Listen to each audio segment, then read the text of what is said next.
ಶ್ರೀನಾಥ ಪಾರ್ವತಿಯ ನಾಥ ಶರಣೆಂಬೆ, ವಾಣಿ ಭಾರತಿಯ ಗಜಮುಖನ ಬಲಗೊಂಬೆ. ನಾನು ಬಲ್ಲಷ್ಟು ಪೇಳುವೆನು ಈ ಕಥೆಯ, ಶ್ರೀನಾಥ ಗಜರಾಜಗೊಲಿದ ಸಂಗತಿಯ. ನಾರಾಯಣ ಕೃಷ್ಣ. ಛಪ್ಪನ್ನ ದೇಶ ದೇಶದ ರಾಯರೊಳಗೆ, ಉತ್ತಮದ ದೇಶ ಗೌಳ ದೇಶದಲ್ಲಿ. ವಿಷ್ಣು ಭಕ್ತರೊಳು ಇಂದ್ರದ್ಯುಮ್ನ ನೃಪನು, ಮತ್ತೆ ಭೂಸುರರ ಪಾಲಿಸುತ್ತಿದ್ದ ತಾನು. ನಾರಾಯಣ ಕೃಷ್ಣ.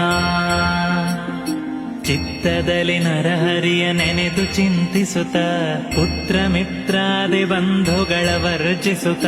ಧ್ಯಾನದಲ್ಲಿ ನರಹರಿಯ ನೆನೆದು ಚಿಂತಿಸುತ್ತ, ಆನೆ ಕುದುರೆಯ ರಾಜ್ಯಗಳನ್ನು ತ್ಯಜಿಸುತ್ತ. ನಾರಾಯಣ ಕೃಷ್ಣ.